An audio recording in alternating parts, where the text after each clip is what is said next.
오늘은 말라기 6번째 시간으로 회개에 대하여라고 그렇게 오늘 설교 제목을 정했습니다. 우리가 함께 성경 봉독을 했지만 사실 오늘 본문을 가지고 많은 분들이 생각하기를 11조에 관한 이야기 아닌가라는 생각을 하실 겁니다. 그렇지 않죠? 그렇죠? 말라기 3장 10절에 있는 말씀으로 우리가 이 11조에 관한 이야기를 많이 들어왔는데요. 근데 오늘은 우리가 말라기의 총 6개의 논쟁 가운데 오늘은 회개에 관한 논쟁이다라고 그렇게 이야기할 수 있습니다. 사실 성경을 볼 때 우리가 한 구절 안에서의 그 의미를 찾아서 그 의미 안에 있는 하나님의 뜻을 분별하는 것도 매우 중요한데, 그런데 우리가 신앙생활하면서 성경을 볼 때 한 절만 보는 것이 아니라 오늘처럼 이 말라기 3장 7절부터 12절 범주 안에서 우리가 이 11조에 관한 이야기가 왜 들어있는지, 그리고 이것이 우리의 신앙생활의 회개와 어떻게 연결되어 있는지를 함께 좀 살펴보는 시간 가졌으면 좋겠습니다. 그러기에 설교 제목도 11조에 대하여가 아니라 회개에 대하여입니다. 오늘 이 시간 우리가 하나님의 말씀을 통해서 회개를 말씀하시며 11조를 이야기하시는 그 하나님의 깊은 은혜를 우리가 다시 한번 체험하고 우리의 삶 속에 하나님께로 돌아가는 회개, 그리고 또 그 안에서 우리의 삶을 어떻게 이루어 가야 되는지 함께 은혜를 나누는 시간 되었으면 좋겠습니다. 먼저 말라기 3장 7절은 이렇게 시작합니다. 만군의 여호와가 이르노라, 너희 조상들의 날로부터 너희가 나의 규례를 떠나 지키지 아니하였도다. 그런즉 내게로 돌아오라, 그리하면 나도 너희에게로 돌아가리라 하였더니 너희가 이르기를 우리가 어떻게 하여야 돌아가리까 하는도다 라고 그렇게 말씀합니다. 먼저 하나님께서 이스라엘 백성들에게 말씀하여 주시는데, 너희가 나의 규례를 떠나 지키지 아니하였다라고 그렇게 말씀하고 계시죠. 사실 이스라엘 백성들은 우리가 이 말라기서를 잘 살펴보면 하나님께 제사 드렸습니다. 그리고 하나님의 율법을 따랐습니다. 그런데 오늘 하나님은 이 말라기서에서 그들이 하나님의 규례를 떠났다라고 그렇게 말씀하고 계시다라는 거죠. 이스라엘 백성들은 왜 하나님의 규례를 떠났을까요? 사실 인간이라는 존재는 가만히 내버려 두면 하나님께로 가까이 가는 존재가 아니라 하나님께로 점점 멀어지는 존재다라고 그렇게 이야기할 수 있습니다. 왜냐하면 우리 안에 죄가 있기 때문에 그렇습니다. 죄는 하나님으로부터 벗어나려고 하는 그러한 특성이 있기에 우리는 그냥 우리의 삶을 방치해두면, 내버려두면 하나님을 향하여 찾아가는 존재가 아니라 하나님을 떠날 수밖에 없는 존재다라는 거죠. 사람은 하나님을 떠납니다. 어떨 때 우리가 떠난다라고 이야기할 수 있을까요? 삶의 어려움이 있을 때 우리는 낙심과 실망하여 하나님을 떠나는 경우들을 종종 보게 됩니다. 하나님을 믿었으면 하나님께서 내 어려움의 문제를 해결해 주시고 또 내게 부족한 것들을 채워주시는 그러한 삶을 살 것이다 여겼는데, 여전히 삶 속에 어려움이 있었을 때 그들은 하나님을 떠난다라는 거죠. 사실 이스라엘 백성들이 그랬습니다. 그들이 포로에서 돌아와서 하나님이 성전을 짓고 나면 뭔가 바뀔 줄 알았는데 여전히 그들의 삶 속에 어려움이 있다 보니까 그들은 하나님을 떠나 우상을 섬기고 심지어는 이스라엘의 아내를 버리며 이방의 여인들을 맞이하는 것, 이것이 말라기서에서 우리가 살펴보았던 모습 아니었습니까? 우리가 이 삶의 어려움이 있을 때만 하나님을 떠날까요? 그렇지 않는 것 같습니다. 삶이 너무 편해도 하나님을 떠나는 경우들이 있습니다. 우리 삶 속에 걱정 근심이 없다 보니까 굳이 하나님을 찾을 필요가 없습니다. 그러다 보니까 우리가 뭔가 만족함을 누리고 편안함을 누릴 때에도 하나님을 떠나는 모습들을 우리는 종종 볼 수 있습니다. 이러한 모습을 경계하고자 잠언 30장에 보면 아굴이라는 사람이 이렇게 기도합니다. 내가 2가지를 주께 구하여 싸우니 내가 죽기 전에 내게 거절하지 마옵소서. 곧 헛된 것과 거짓말을 내게서 멀리 하옵시며 나를 가난하게도 마옵시고 부하게도 마옵시고 오직 필요한 양식으로 나를 먹이시옵소서. 혹 내가 배불러서 하나님을 모른다, 여호와가 누구냐 할까 하오며, 혹 내가 가난하여 도둑질하고 내 하나님의 이름을 욕되게 할까 두려워함이니이다 라는 그러한 기도가 있습니다. 우리가 생각할 때는 하나님 나에게 많은 것을 주시면 내가 하나님 더 사랑하고 열심히 살 것 같은데, 아굴은 그렇게 기도하지 않았다라는 거죠. 오히려 내가 너무 부해서 하나님을 모른다 할까봐 하나님 나를 부하기도 마옵시고, 또 너무 가난해서 내가 도둑질하여 하나님의 이름을 욕되게 할까 나를 너무 가난하게도 마옵소서라고 하는 그러한 기도가 잠언에 나와 있습니다. 자, 이스라엘 백성들을 향하여 오늘 하나님은 그들에게 너희가 나를 떠났잖아 라고 말씀하시면서 그들에게 하시는 말씀이, 그런즉 너희가 떠났기 때문에 내게로 돌아오라 라고 그렇게 말씀합니다. 여기서 말씀하고 있는 돌아오라 라는 단어, 히브리어가 슈브라는 단어인데, 이는 성경에서 약 1000번 정도 기록되어 있는, 많이 기록되어 있는 단어인데요, 돌아온다 라는 표현과 더불어 회개라는 의미를 가지고 있습니다. 우리가 생각하는 회개는 내가 잘못한 것을 뉘우치는 것으로 우리가 여겨지는데, 성경에서 말씀하고 있는 진정한 회개는 내 삶의 위치에서 잘못한 것을 뉘우쳤다면 그 삶의 방향을 돌이켜서 하나님께로 돌아가는 것, 이것을 회개다라고 그렇게 이야기합니다. 하나님께서 이스라엘 백성들에게 야, 너희 나를 떠났으니까 이제 돌아와 라고 이야기했더니, 이스라엘 백성들이 무엇이라고 답을 했냐면, 우리가 어떻게 하여야 돌아가리까 라고 반문했다라는 겁니다. 무슨 의미일까요?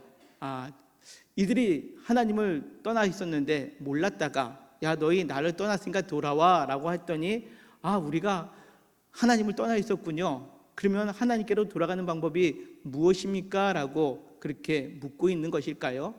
사실 우리가 문맥상으로만 읽어보면 그렇게 여겨질 수도 있는데, 그러나 우리가 함께 살펴보았던 말라기의 전체적인 내용을 살펴보면 이스라엘 백성들이 우리가 하나님을 떠나 있었구나, 회개하고 하나님께로 돌아가자라고 여기는 모습은 아닌 것 같습니다.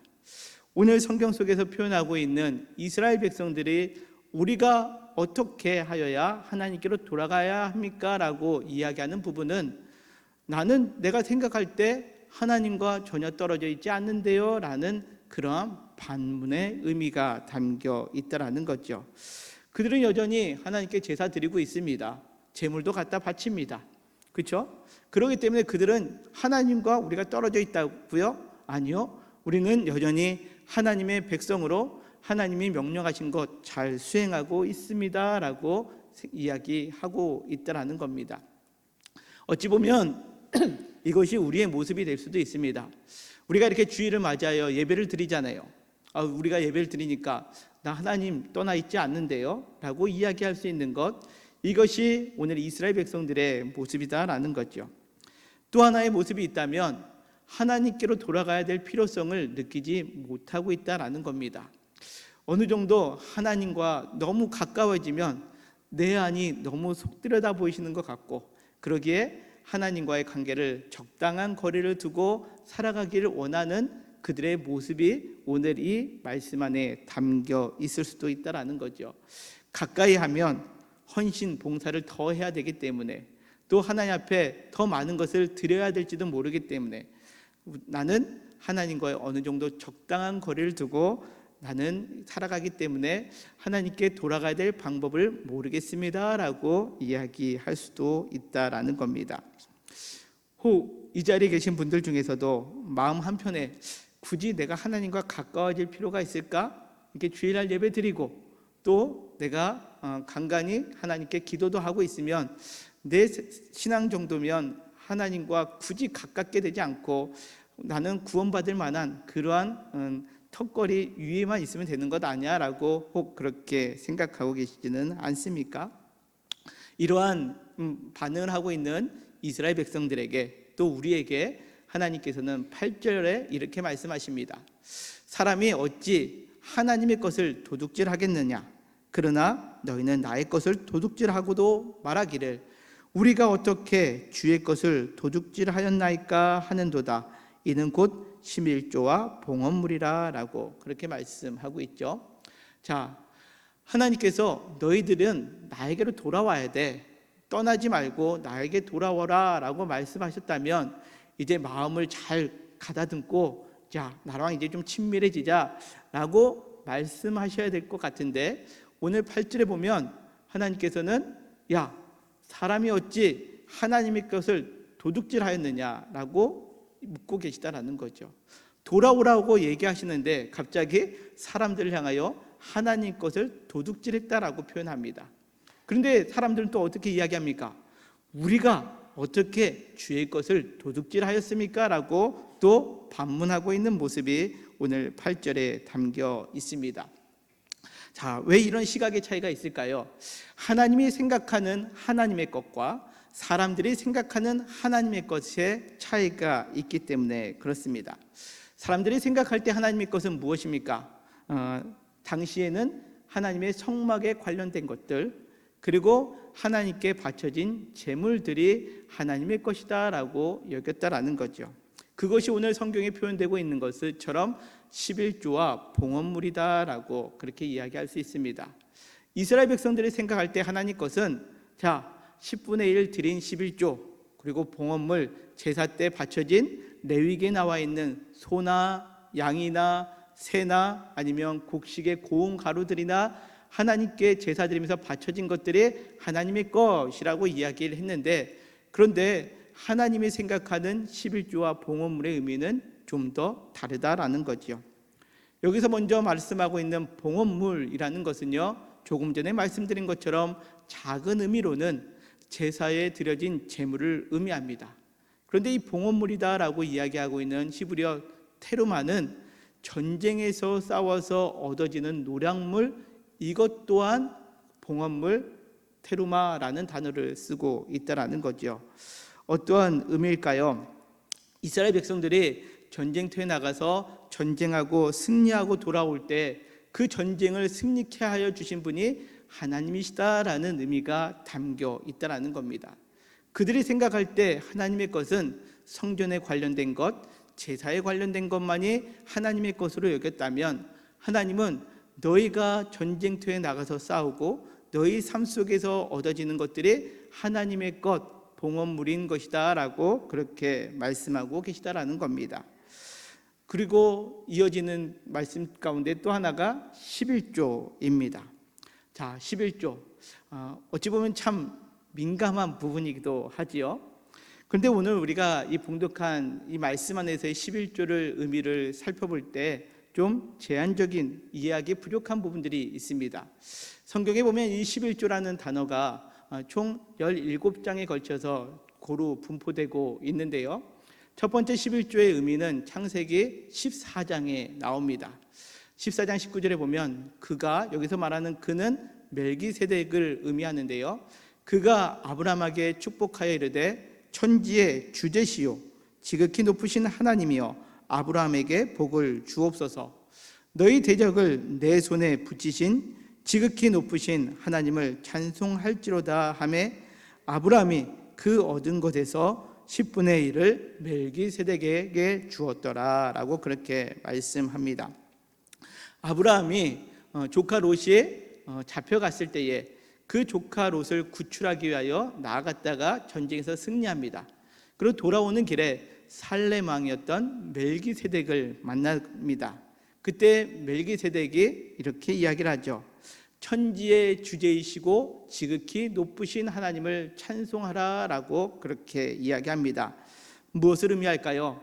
조금 전에 이야기한 것처럼 아브라함이 조카 롯을 구하기 위하여 나아간 전쟁터에서 승리하고 돌아오는 것은 아브라함이 군사력이 좋아서, 지략이 좋아서, 싸움에 능통해서 그가 승리한 것이 아니라 모든 천지 만물의 주인 되시는 그 높고 높으신 하나님께서 아브라함에게 승리를 주셨기 때문이다 라고 하나님을 찬송할 것을 명하고 계시다라는 겁니다. 이 멜기세덱은 누굽니까? 히브리서 7장에 보면 이 멜기세덱을 일컬어 예수 그리스도의 반차다라고 그렇게 표현하고 있습니다. 멜기세덱 어느 날 갑자기 딱 등장해서 아브라함에게 11조를 받고 아브라함을 축복하는 사람으로 나오는데요, 이 히브리서 7장에서는 이 멜기세덱을 예수 그리스도다라고 그렇게 말씀을 합니다. 그러게 히브리서 7장 25절에 보면 이렇게 말씀합니다. 그러므로 자기를 힘입어 하나님께 나아가는 자들을 온전히 구원하실 수 있으니 이는 그가 항상 살아계셔서 그들을 위하여 간구하심이라 라고 그렇게 말씀하고 있습니다. 그렇습니다. 오늘 성경에서 표현하고 있는 11조의 의미는 무엇이냐? 모든 것들이 하나님의 것이고 내가 인생을 살아가면서 승리할 수 있는 것은 하나님입니다 라는 신앙의 고백이 이 11조 안에 담겨 있다라는 거죠. 그런데 우리가 생각하는 11조의 생각은 어떻습니까? 내가 10개가 있다면 하나님의 것은 몇 개입니까? 1개다라고 생각합니다. 그죠? 그럼 나머지 9개는 누구 겁니까? 나의 것으로 생각합니다. 이것은 우리가 생각하는 11조의 개념인데, 오늘 하나님의 것이다라고 이야기하는 11조의 개념은 무엇이냐? 오늘 조금 전에 우리가 살펴보았던 창세기 14장에 말씀드린 것처럼 내게 10개가 생기면 그 10개 모두가 하나님의 것입니다 라는 고백이 있어야 된다라는 거죠. 그 고백의 증표가 뭐라고요? 하나를 하나님께 드리는 10분의 1의 증표, 즉 11조를 드림으로 인하여 내가 가지고 있는 이 10개는 누구의 것? 하나님의 것입니다 라는 고백을 하고 있다는 겁니다. 그러기에 내가 10개 중에 하나는 하나님의 것, 9개는 내 것이 아니라 내 10개 모두가 하나님의 것이다 라는 거죠. 우리가 생각할 때 아니 그게 어떻게 하나님의 것입니까? 내가 얼마나 열심히 노력해서 얻은 건데요, 내가 얼마나 땀 흘렸는지 아세요? 내가 사람을 만날 때에 얼마나 스트레스 받아가면서 내가 얼마나 열심히 살아왔는데 이게 왜 하나님의 겁니까? 라고 이야기할 수도 있겠지만, 그러나 오늘 성경에서 말씀하고 있는 하나님의 것은 무엇이냐? 내가 그렇게 일할 수 있도록 건강을 주신 것도 하나님이시오, 나에게 일할 수 있는 일터를 주신 것도 하나님이시고, 내가 다른 사람과 만날 수 있는 여건과 환경을 허락하신 것도 하나님이시고, 그 사람을 만나게 하신 것도 하나님, 모든 만물의 창조주가 되시는 그 하나님의 모든 것들이 하나님의 것이기에 그 하나님의 것으로 내가 지금 얻은 것들은 누구 거? 하나님의 것입니다 라고 여겨지어야 한다는 겁니다. 이것이 11조의 기본적인 모습입니다. 우리가 생각할 때처럼 10개 중에 하나는 하나님의 것이고 9개가 내 것이다 라고 생각하게 되면 어떤 현상이 생기는 줄 아십니까? 자, 10개 중에 하나는 드릴만 합니다. 100개 중에 10개까지도 드릴만 합니다. 1000개 중에 100개, 여러분들 어떻습니까? 조금 하나님이 이거 다 받으실까? 이런 생각 들죠? 10,000개 중에 1000개 어떻습니까? 10만 개 중에 10,000개. 이게 금액이 올라가면 올라갈수록 어떤 마음이 들까요? 내 거를 하나님께 드려야 된다는 생각을 하게 되다 보니까 이 금액이 커지면 커질수록 우리의 마음 가운데는 심히 부담스러운 겁니다. 그런데 이 11조의 개념은 무엇이라고요? 모든 것이 하나님의 것입니다. 이 하나님의 것이기 때문에 하나님의 것이라는 증표로 10분의 1을 드리다 보니까 그 드려지는 10개도 하나님의 것, 남아있는 90개도 하나님의 것으로 여겨지게 되는 것, 이것이 진정한 11조의 의미고 이것이 나의 것이다 라고 말씀하고 있다는 거죠. 그런데 사람들은 나머지 90개가 내 겁니다. 여전히 내 거다 보니까 오늘 성경에서 말씀하는 겁니다. 야, 너희가 나를 창조주 하나님으로 믿고 너희가 나를 구원자라고 믿고 있는데 너희는 왜 너희가 가지고 있는 것들을 너 거라고 생각을 하느냐? 그러기에 너희는 나의 것을 도둑질하였다라고 말씀하고 계시다라는 거죠. 이해가 되십니까?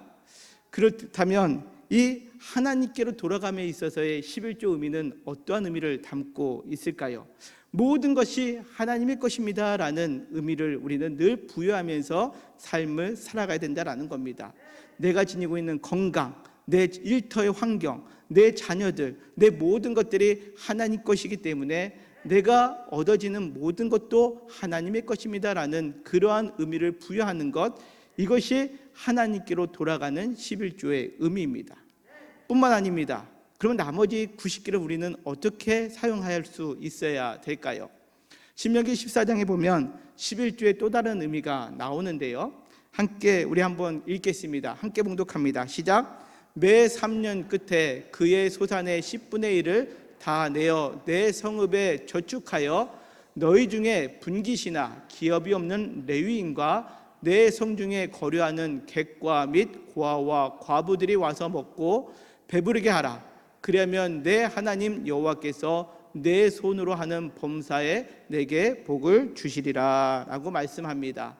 어떠한 의미일까요?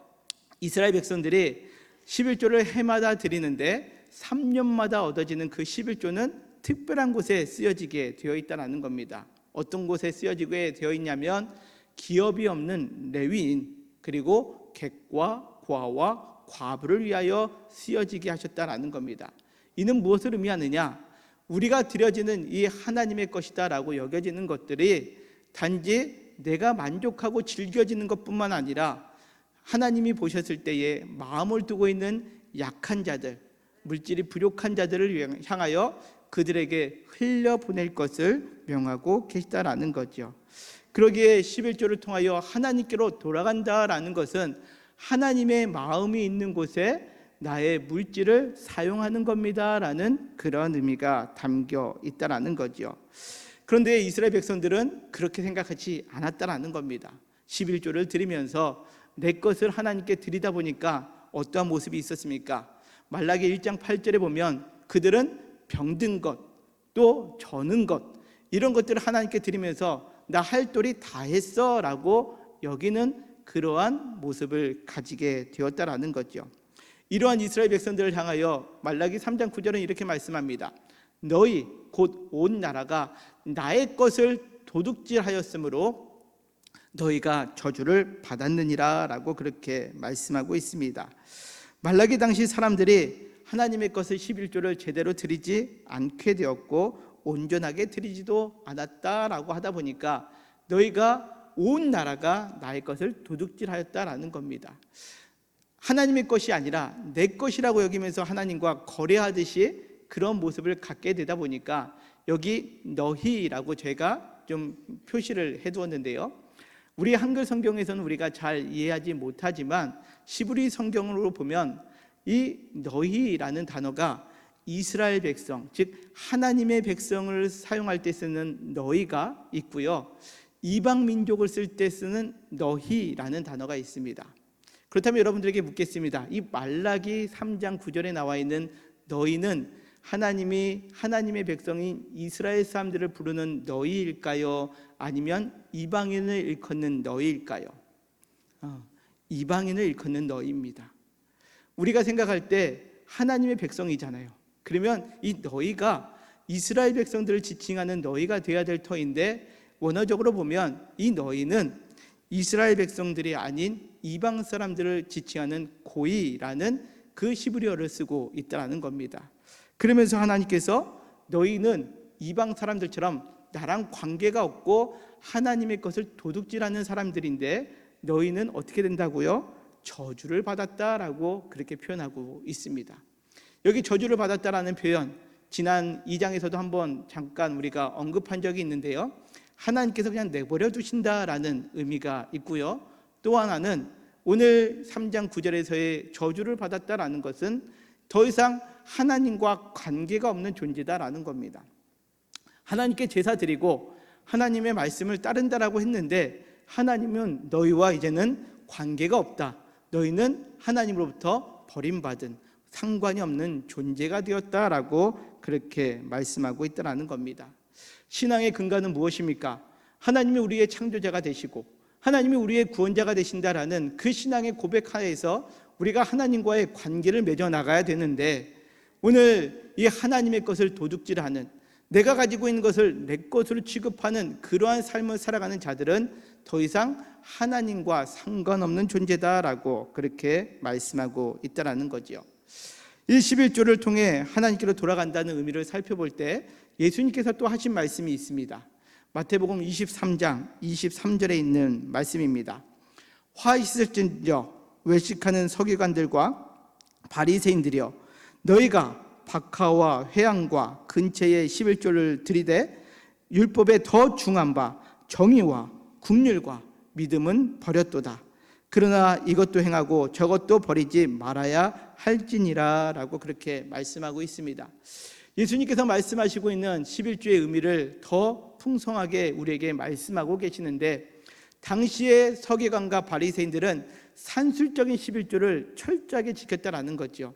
그래서 성경의 표현대로 박하와 회향, 사실 이거는 11조를 계산하지 않아도 되는 건데 그들은 그것까지도 11조를 계산하면서 내가 이처럼 하나님의 것을 구별했기 때문에 나는 신앙이 좋아 라고 이야기했던 그런 사람들에게 오늘 예수님은 말씀합니다.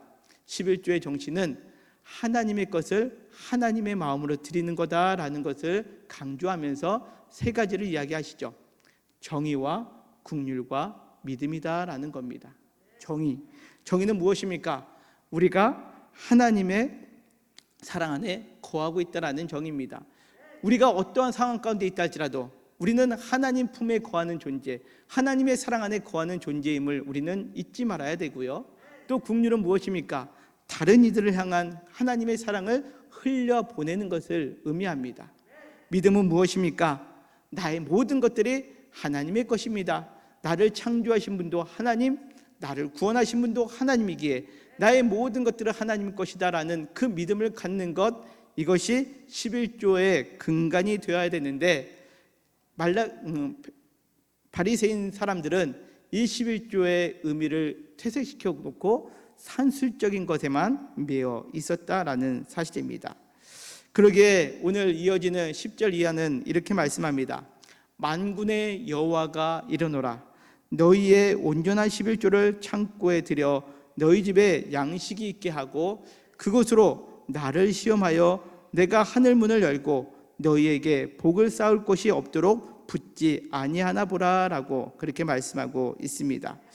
오늘 본문을 우리가 잘못 해석하게 되면 개인적인 것으로 생각해서 내가 복받기 위해서 하나님께 11조를 잘 드리면 하나님께서 나에게 더 많은 것을 주실 거야 라고 그렇게 여겨지게 됩니다. 사실 우리는 그렇게 신앙생활을 해왔습니다. 틀린 말은 아닙니다. 그러나 오늘 말씀의 의미에서 생각해 볼 때에 단지 개인적으로 11조를 잘 드리면 하나님께서 더 많은 것을 주신다. 어떻게 보면 하나님께 투자를 잘하면 하나님께서 나에게 더 많은 것을 주실 거야, 이윤을 많이 남길 거야 라고 우리가 그렇게 생각하는 것으로 보지 않았으면 좋겠습니다. 오늘 말씀처럼 우리가 하나님께로 돌아간다라는 의미, 그 하나님께로 진정으로 돌아가게 되면 어떠한 의미를 우리가 삶을 살아갈 수 있을까? 여기 성경에 보면 너희의 온전한 11조라고 표현되고 있습니다. 온전한 11조는 무엇이냐? 내 것 중에 하나님께 10개를 잘 드려서 내가 복받기 위한 것이 아니라 우리의 온전한 11조는 의미가 바뀌어야 됩니다. 하나님의 것을 하나님의 것으로 고백하는 겁니다. 내 것이 아니라 하나님의 것을 고백하고 그것이 드려지는 그 상황 속에서 그 의미는 하나님의 정의와 국률과 믿음으로 우리가 이 하나님 앞에 온전히 드려질 때에 이것이 하나님께서 받아주시는 온전한 11조다라고 그렇게 이야기할 수 있습니다. 그럴 때에 그것으로 나를 시험하라 라고 이야기하는 것은 어떤 분들도 그렇죠. 하나님을 시험하면 안 되는데 단 하나만 시험할 수 있어. 뭘로요? 11조를 시험하면 돼 라고 해서 우리가 하나님께 많이 드리면 하나님께서 많이 주신다 라고 우리가 그렇게 많이 생각을 하는데요, 여기서 시험하다라는 단어는요 성경에서 여러 군데에서 다른 의미로 쓰여집니다. 하나는 하나님을 증명하다라는 의미로 쓰여져 있고요, 또 하나님과의 관계를 단련하다, 돈독하게 하다, 그리고 하나님이 우리의 심령을 감찰하시다라는 그런 뜻을 가지고 있습니다. 그러기에 하나님을 시험한다라는 것이 아니라, 하나님을 시험하는 것이 아니라 우리가 이러한 11조로 온전하게 드릴 때에 우리가 그 안에서 하나님의 마음을 읽을 수 있게 되고, 그래서 하나님과의 관계가 더 돈독해지게 되고, 그러므로 인하여 하나님이 만물의 주인 되시고 우리의 창조자와 구원자 되시는 것을 우리의 그 온전한 11조를 통해서 증명되어진다라는 사실입니다. 그럴 때에 오늘 성경 말씀합니다. 너희에게 복을 쌓을 것이 없도록 붙지 아니하나 보라라고 말씀하고 있습니다. 여기서 말씀하고 있는 복은 히브리어로 베라카라는 단어 있는데요. 제가 자주 사용하는 복이라는 단어 가운데 바라크라는 단어 말씀을 많이 드렸죠. 이 바라크에서 파생된 베라카입니다. 이 단어는요, 창대, 풍요, 하나님께 무릎을 꿇다라는 의미가 담겨 있습니다. 자, 내가 가지고 있는 것이 누구 거라고요? 하나님의 것입니다. 모든 만물의 주인은 누구라고요? 하나님입니다.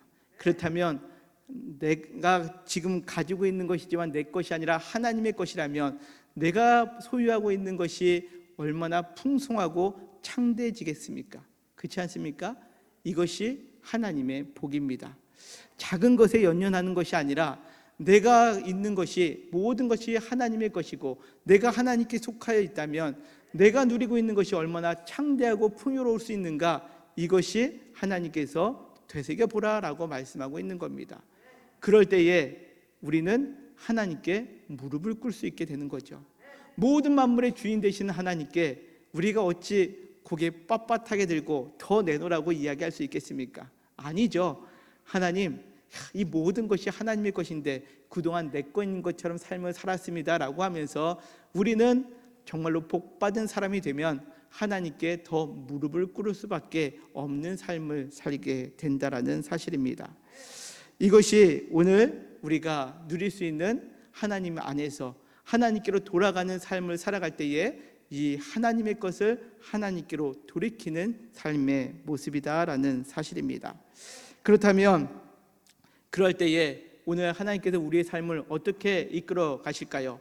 이어지는 3장 11절은 이렇게 말씀합니다. 우리 같이 한번 읽겠습니다. 시작. 만군의 여호와가 이르노라, 내가 너희를 위하여 메뚜기를 금하여 너희 토지 소산을 먹어 없애지 못하게 하며 너희 밭의 포도나무 열매가 기한 전에 떨어지지 않게 하리니 너희 땅이 아름다워짐으로 모든 이방 너희를 복되다 하리라. 만군의 여호와의 말이니라. 아멘. 여기 보면 네 가지의 모습이 나와 있는데요. 첫째, 메뚜기를 금한다라는 겁니다. 외부로부터 오는 그 우리에게 피해를 주는 이 모든 것들을 하나님께서 친히 막아주신다라는 겁니다. 하나님의 것이 더 이상 충나지 못하도록 하나님은 외적으로 오는 메뚜기와 같은 존재들을 다 막아주신다라고 약속하고 계십니다. 또한 포도나무 열매가 기한 전에 떨어지지 않게 한다라는 의미는 무엇일까요? 자, 포도나무의 열매가 일찍 기한 전에 떨어진다라는 것은 그 나무의 뿌리로부터 그 영양분, 생명력이 공급되지 못했을 때 나무 열매는 쉽게 떨어진다라는 겁니다.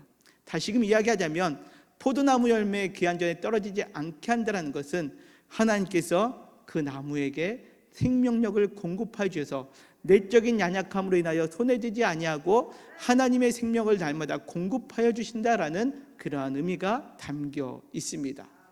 또 하나는 너희 땅이 아름답게 되리라 라고 말씀하여 주시는데, 여기서 아름답다라는 것은 기쁨이라는 단어입니다. 즉 우리의 삶 속에 모든 것이 하나님의 것임을 고백하는 삶을 살아가는 사람은 기쁨의 삶을 살아가게 하여 주신다라는 거죠. 물질이 없어도 또 내가 넘친다 할지라도 그것 때문에 하나님을 떠나는 그러한 존재가 아니라 어느 순간에 있다 할지라도 우리는 그 땅에서 아름다움, 즉 하나님의 기쁨을 맛보는 삶을 살게 된다라는 사실입니다. 그럴 때에 모든 이방인들이 너희를 복되다 하리라 라고 말씀하여 주신다라는 거죠. 자, 이방인들이, 외부에 있는 사람들이 우리를 보면서 무엇이라고 여기십니까? 야, 그 맨날 교회 가서 복을 구하는 존재들이라고 이야기하는 경우들도 있지 않습니까? 그러나 우리의 삶이 모든 것이 하나님의 것입니다 라고 고백되어지고 우리의 물질이 하나님의 마음이 있는 곳에 약자들을 위하여 정의와 긍휼과 믿음으로 베풀며 나아갈 때에 다른 이들이 우리를 볼 때 너희를 복되다 한다라는 겁니다. 근데 여기서 말하는 복은 조금 전에 이야기했던 복, 베라카랑 다른 단어입니다. 여기서 말하는 12절에 나와 있는 복은 아샤르라는 단어 있는데 그것은 곧다, 평탄하게 되다, 앞으로 가다, 정직하다라는 의미입니다. 어떤 의미일까요? 이방 사람들이 우리를 보고 야, 저들이야말로 고진 사람들이야, 저들은 진정으로 정직한 사람들이야 라고 우리를 인정하게 된다라는 사실입니다. 우리 교회가 오늘날 사람들로부터 많이 뭐라 그럴까요? 지탄을 받습니다. 그렇죠? 왜 그럴까요? 어느 순간부터 교회는 하나님의 것이다라고 이야기를 하면서도 여전히 나의 것, 교회 것 이렇게 여겨지는 경우들이 많기 때문 아닌가라는 생각을 해봅니다. 우리가 진정으로 이제 나의 것은 내 것이 아니라 하나님의 것입니다라고 진정한 신앙의 고백을 해가고 또한 그 신앙의 고백하에서 하나님의 것을 하나님 것으로 다시 돌려드리는, 그러므로 인하여 우리의 삶이 진정으로 하나님의 자녀로 돌이키는 그러한 삶을 살아가는 우리 영통교회 모든 성도님들 되시기를 간절히 소망합니다. 그리고 내가 지니고 있는 것들이 내 것이 아니라 하나님께서 나에게 맡겨주셨기에 청지기적 사명으로 하나님의 정의를 위해서 하나님의 국률과 하나님을 향한 그 믿음을 향하여 아름답게 쓰여지며 나아갈 때에 우리가 그것을 통해서 하나님께로 돌아가는 삶을 살게 되고, 그럴 때에 우리의 삶이 하나님의 자녀다움 또 하나님의 백성으로 하나님이 더 많은 풍성한 것을 우리에게 허락해 주시는 참된 믿음의 길을 걸어가게 될 줄 여러분들 믿으시기를 바랍니다. 그러기에 오늘 우리가 이제 마지막으로 부를 찬양이 있는데요, 온 마음 다해라는 찬양입니다. 이 온 마음 다해 찬양의 맨 마지막 후렴은 이렇습니다. 온 마음 다해 사랑합니다. 온 마음 다해 주 알기 원합니다. 내 모든 삶 당신 것이니 주만 섬기리 온 마음 다해 라는 찬양입니다. 오늘 말씀을 듣는 우리 모두 정말 온 마음을 다해 내 모든 것들 하나님의 것이니 하나님을 사랑하고 온 마음 다해 주님을 향하여 나아가는, 주만 섬기는 믿음의 성도로 살아가는 저와 우리 모두가 되시기를 주님의 이름으로 간절히 축원합니다.